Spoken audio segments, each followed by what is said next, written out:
격차 해소 프로젝트라고 해서 약 한 1,000억 달러, 1,000억 원의 예산을 들여서 그 프로젝트를 진행하고 있습니다.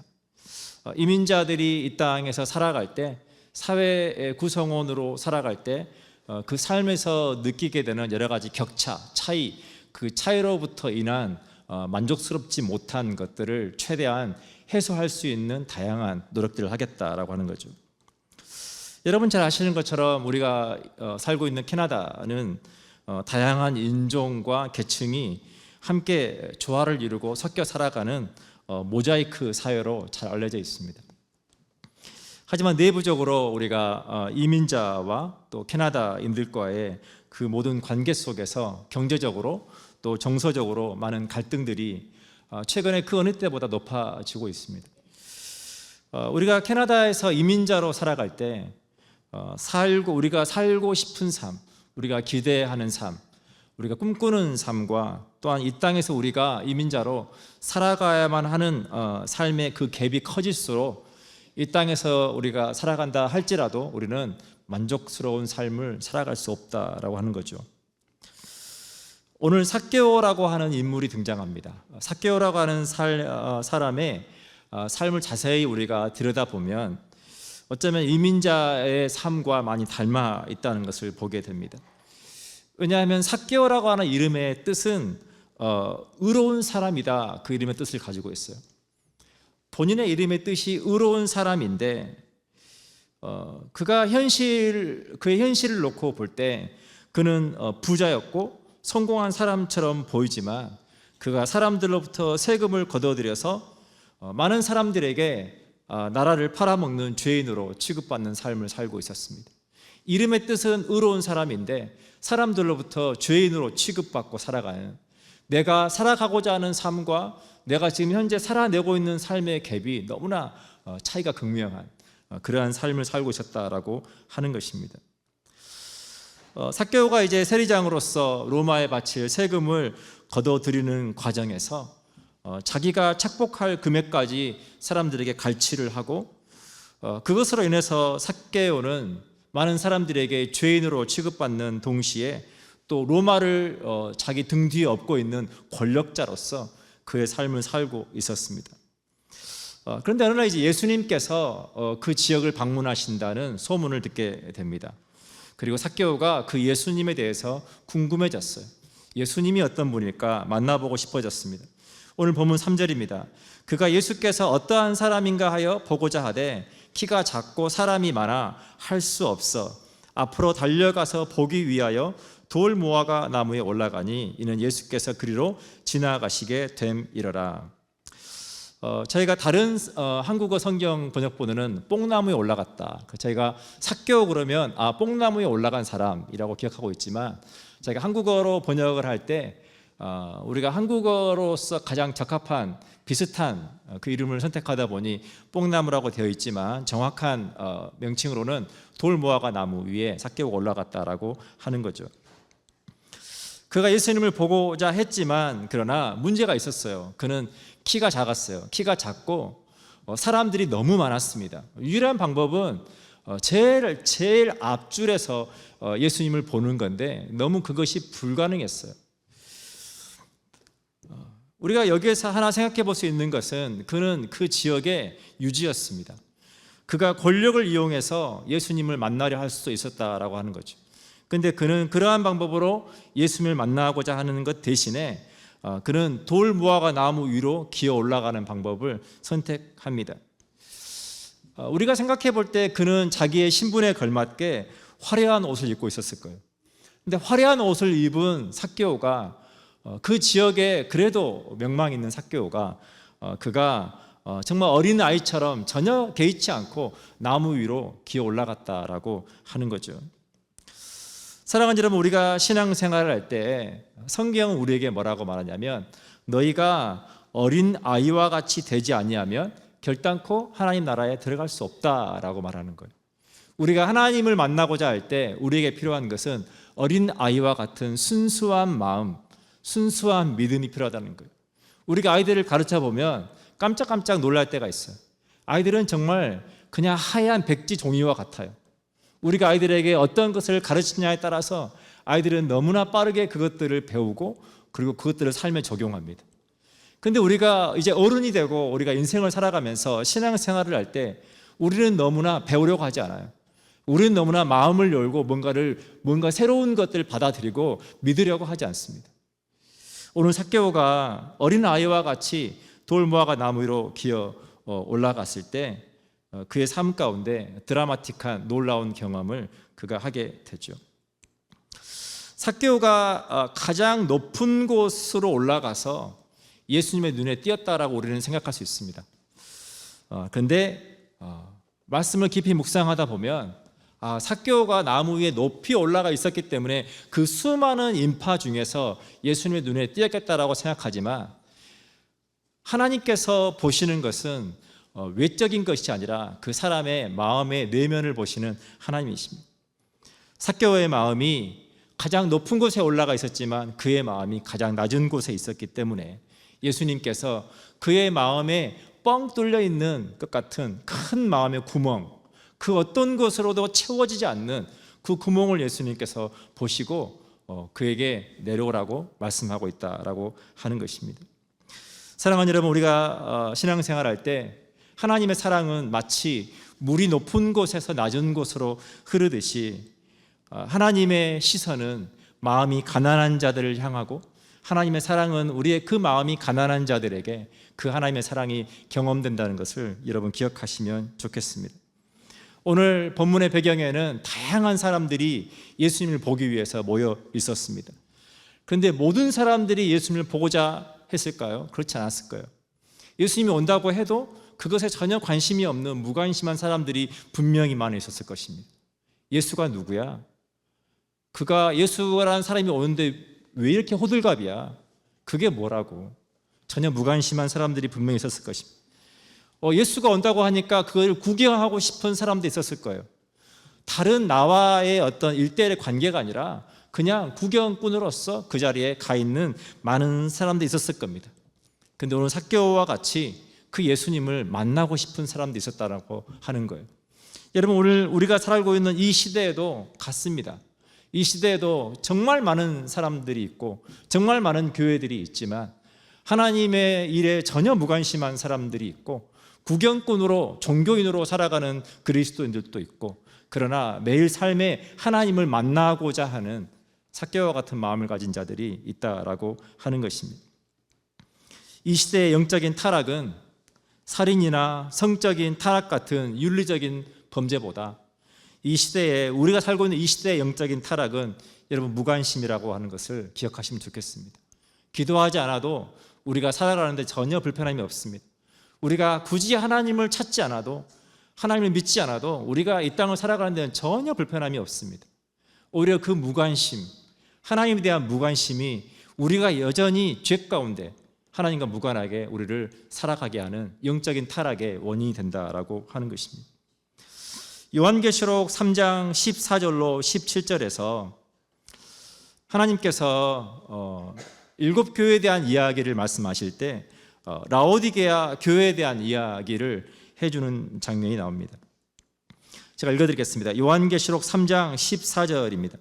라오디게아 교회의 사자에게 편지하라. 아멘이시요 충성되고 참된 증인이시요 하나님의 창조의 근본이신 이가 이르시되 내가 내 행위를 아노니 내가 차지도 아니하고 뜨겁지도 아니하도다.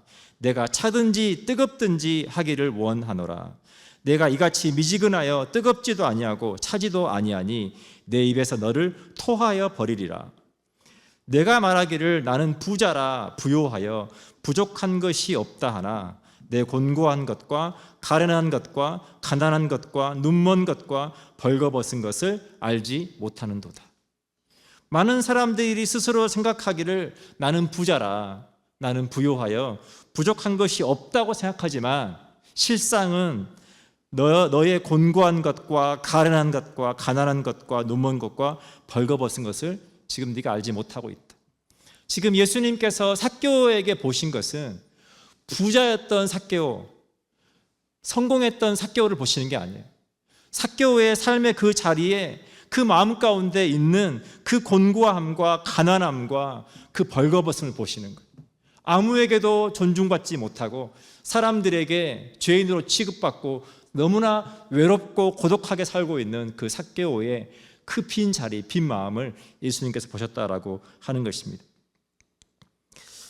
사랑하는 여러분, 우리가 그렇게 낮은 자로서 그 마음을 가지고 살아갈 때 하나님 우리의 삶에 그 빈자리를 하나님의 사랑으로 채워주신다는 것을 여러분 기억하시면 좋겠습니다. 빌립보서 2장 2절에서 8절에서 바울은 우리에게 우리가 어떻게 그리스도인으로서 살아가야 되는지를 설명을 해줍니다.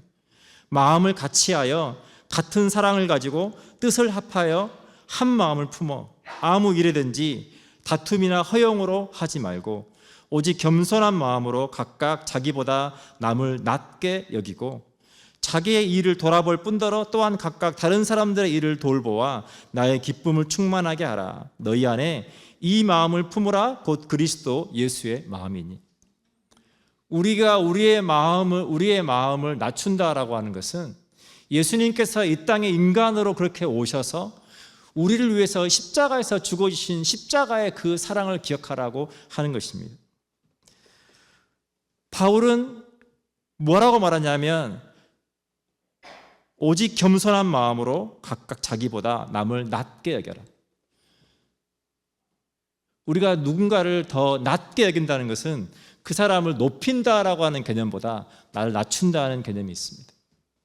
사랑하는 여러분, 우리가 우리의 마음을 낮출 때 하나님은 그 자리에 하나님의 사랑을 채우실 수 있습니다. 그러나 우리가 우리의 마음이 높아질 때 하나님은 아무것도 하실 수가 없어요.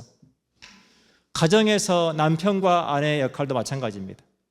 남편이 아내를 대할 때 그 마음을 낮추면 그 자리에 하나님의 사랑이 채워지는 거예요.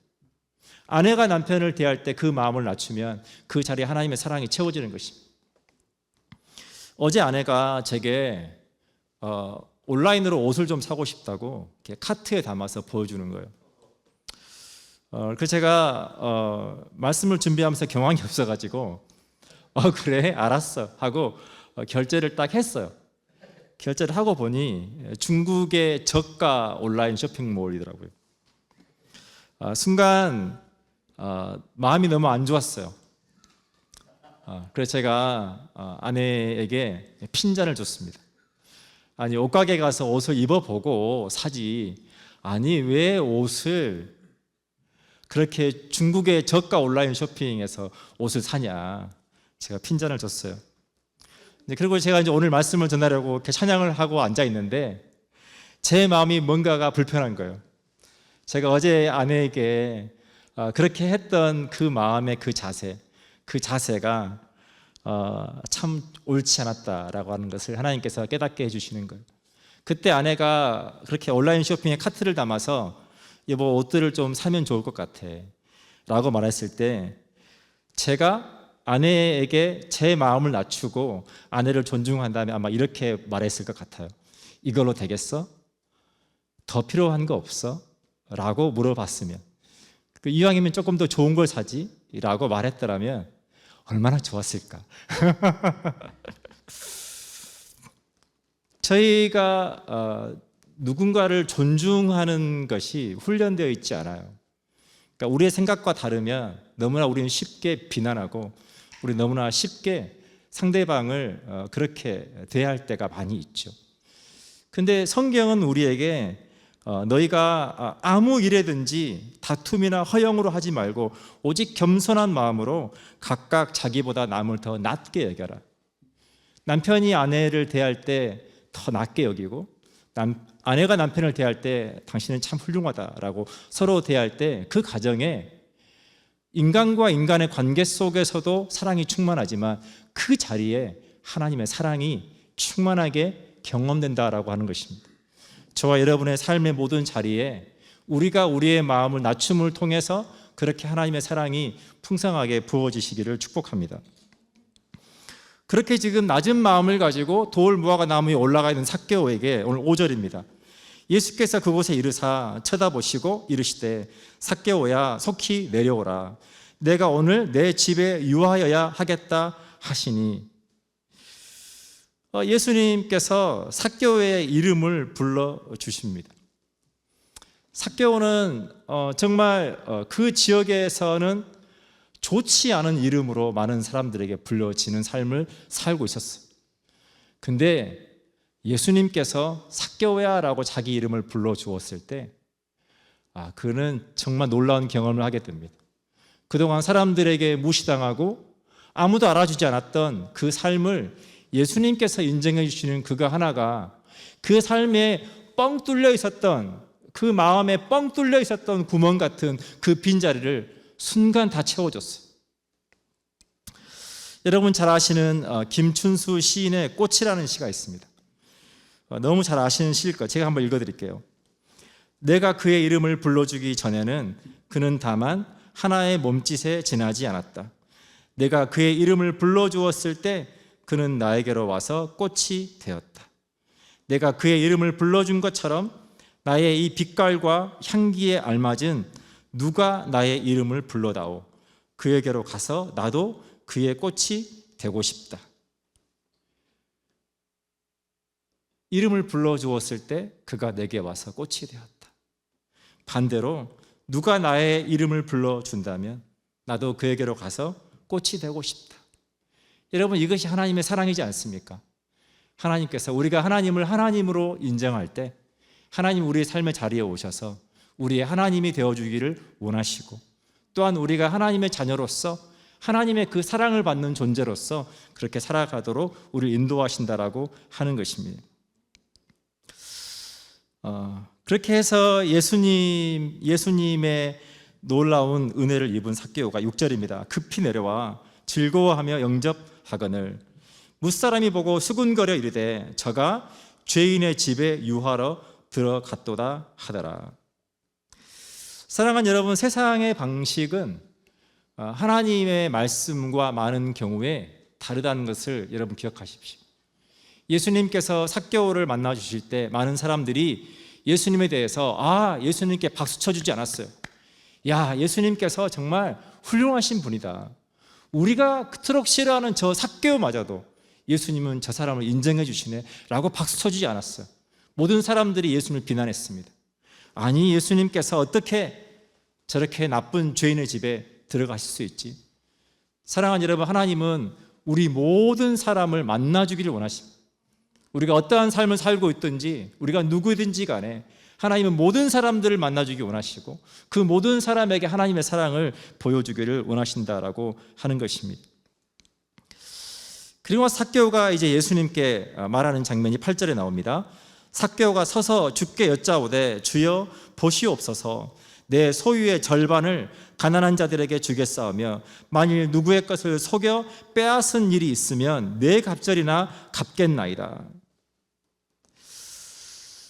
삭개오가 지금 예수님께 하는 이 고백은 정말 놀라운 고백이에요. 여러분, 삭개오에게 딱 한 가지 남아있는 게 뭐였을까요? 모든 사람들이 삭개오를 죄인 취급하고 손가락질해도 삭개오로 하여금 그의 삶을 살 수 있게 해줬던 한 가지, 그 한 가지는 돈이에요. 너희가 아무리 나한테 뭐라고 해도 나는 부자야, 괜찮아. 그의 삶을 지탱해줬던 게 그 돈인데, 그러나 그의 삶이 괜찮을 수가 없죠. 나는 돈이 있으니까 괜찮아라고 그렇게 말을 해왔지만 그러나 그의 삶은 병들어 있었고 그의 삶은 깊이 골마 있었죠. 그런데 자기 자신을 지탱해주고 있는 그 돈을 예수님을 만난 후에 그가 예수님 앞에 예수님, 제가 제 소유의 절반을 가난한 자들에게 나눠주겠습니다. 그리고 제가 사람들에게 착취한 게 있으면 4배나 갚아주겠습니다. 기꺼이 그 돈을 놔버리는 거예요. 사랑하는 여러분, 삭개오는 돈으로 자기를 포장하고 살았어요. 그것이 자기의 삶에 너무나 중요한 것이었습니다. 예수님을 만나고 나니까 더 이상 돈이라고 하는 것으로 자기의 삶을 포장할 필요가 없어졌어요. 오늘 본문의 9절입니다. 예수께서 이르시되 오늘 구원이 이 집에 이르렀으니 이 사람도 아브라함의 자손임이로다. 인자가 온 것은 잃어버린 자를 찾아 구원하려 함이니라. 예수님께서 삭개오를 만나 주셨을 때 삭개오의 삶은 모든 것이 회복되기 시작했습니다. 그가 하나님의 사랑을 받는 존재로 예수님께서 그를 회복시켜 주셨어요. 오늘 구원이 이 집에 이르렀으니 이 사람도 아브라함의 자손임이로다. 많은 사람들 앞에 당신은 하나님의 언약의 자손이 될 수 없어, 너는 자격이 없어 라고 사람들의 비난을 들었던 삭개오에게 예수님께서 아니, 이 사람도 아브라함의 자손임이로다. 아브라함의 자손이라고 하는 말의 의미는 뭐냐면 하나님께서 아브라함에게 약속하셨던 그 언약의 축복을 상속을 받은 백성이라고 하는 거예요. 그러니까 하나님의 사랑을 받을 자격이 있는 사람이라고 하는 뜻이에요. 근데 많은 사람들이 너는 자격이 없어 라고 말할 때 예수님께서 너도 자격이 있다 라고 말씀해 주신다는 겁니다. 사랑하는 여러분, 그 사랑을 지금 누가 받고 있습니까? 저와 여러분이 동일하게 그 사랑을 받고 있다는 거예요. 에베소서 2장 12절로 13절입니다. 그때 너희는 그리스도 밖에 있었고 이스라엘 나라 밖의 사람이라. 약속의 언약들에 대하여는 외인이요 세상에서 소망이 없고 하나님도 없는 자이더니 이제는 전에 멀리 있던 너희가 그리스도 예수 안에서 그리스도의 피로 가까워졌느니라. 예수님을 믿는 믿음을 통해 하나님과 무관하게 살았고 세상에서 소망도 없었고 하나님의 약속과 관련해서 우리는 밖에 있는 사람들이었는데 예수님을 믿는 믿음을 통해서 우리가 이제는 에베소서 2장 19절입니다. 이제부터 너희는 외인도 아니요 나그네도 아니요 오직 성도들과 동일한 시민이요 하나님의 권속이라. 하나님의 권속이라고 하는 말의 의미는 뭐냐면 하나님의 가족이라. 여러분, 우리가 삶을 살아갈 때 가장 친밀한 관계가 가족이잖아요. 세상의 논리로 뭔가 세상의 계산법으로 설명할 수 없는 관계가 가족이잖아요. 조건이 없는 사랑, 그 조건 없는 사랑이 나누어지고 경험되는 곳이 가족이잖아요.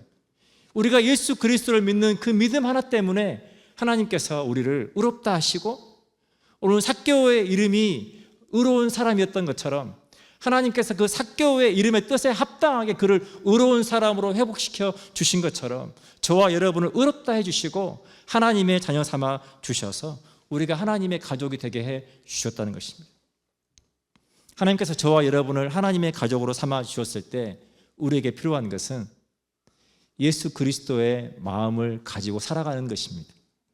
우리가 우리의 마음을 낮추고 우리가 있는 곳을 통해서 하나님의 사랑이 우리를 통해 흘러갈 수 있도록 저와 여러분이 그렇게 하나님의 축복의 통로로 살아가시는 복된 믿음의 삶 되시기를 축복합니다.